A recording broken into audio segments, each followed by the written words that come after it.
Assalamualaikum warahmatullahi wabarakatuh.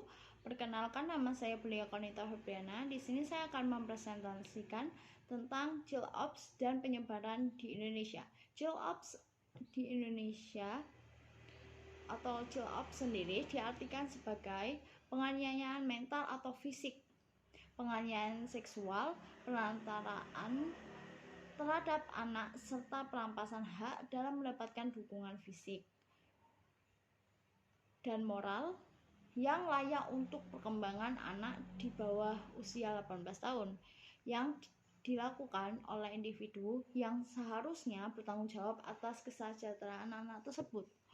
Menurut survei yang diadakan CNN Indonesia pada tahun 2019, terjadi 11.057 kasus, 11.279 kasus pada tahun 2020 dan 12.566 kasus hingga data November 2021.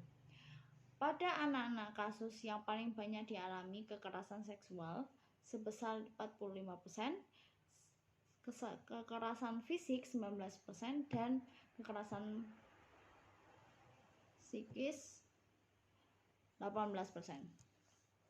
Penganiayaan. Apa itu penganiayaan? Perilaku sewenang-wenang yang dilakukan seseorang kepada orang lain yang bentuk penyiksaan, penindasan, dan sebagainya. Percobaan tindak penganiayaan dijatuhkan pidana. Tindak pidana penganiayaan dapat terjadi secara sengaja dan terkadang karena kesalahan. Kebijakan alternatif melalui hukum telah dibuat oleh pemerintah. Yang pertama adalah Nomor 36 tahun 1990, kemudian juga dituangkan dalam Undang-Undang Nomor 4 tahun 1979 tentang kesejahteraan anak. Yang kedua adalah Undang-Undang Nomor 23 tahun 2002 tentang perlindungan anak.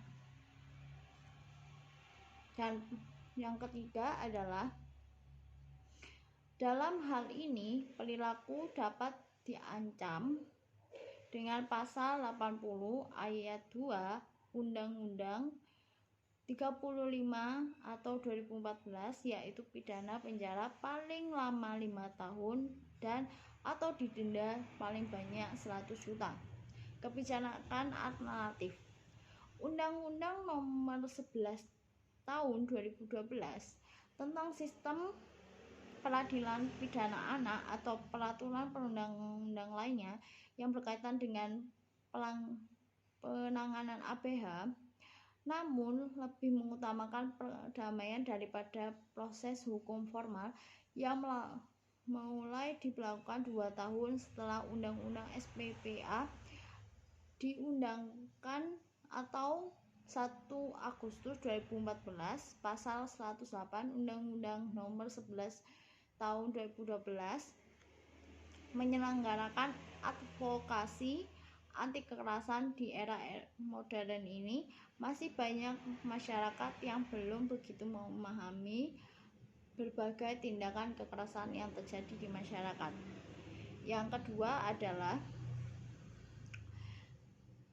Ketua Mahkamah Agung RI Muhammad Hatta Ali menandatangani Peraturan Mahkamah Agung atau Perma Nomor 4 Tahun 2014 tentang pedoman pelaksanaan direvisi dalam sistem peradilan pidana anak dapat bahkan sebelum peraturan pemerintahan yang merupakan turunan dari Undang-Undang SPA dikeluarkan. Deskripsi kebijakan. Iklan masyarakat atau ilmi, iklan yang menyajikan pesan-pesan moral yang bertujuan untuk membangkitkan kepedulian masyarakat terhadap sejumlah masyarakat yang harus dihadapinya. Iklan masyarakat dapat dikampanyekan oleh organisasi profit maupun non-profit dengan tujuan ekonomis, yaitu meningkatkan kesejahteraan masyarakat, untuk mempromosikan program-program kegiatan yang diadakan oleh pemerintah atau digunakan oleh organisasi kemasyarakatan yang non-profit. Saya memilih untuk kebijakan yakni pendidikan anak melalui platform media sosial seperti Instagram, Twitter, dan TikTok. Melalui pendidikan, anak-anak akan lebih mengenali fungsi tubuhnya, tidak dapat serta memahami konsekuensi dari tiap perbuatannya.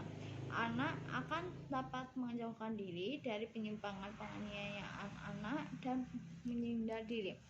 Platform ini saya akan beri nama Protect of Millions from Violence, merupakan platform pendidikan anak yang berfokus pada pengetahuan mengenai penganiayaan anak dengan tujuan agar individu dapat pertama cari akar pokok permasalahan jika tidak bisa diselesaikan secara baik-baik atau kekeluargaan. Tentu pihak guru, orang tua yang bersangkutan, dan komite sekolah juga harus ikut serta menyelesaikan permasalahan yang ada.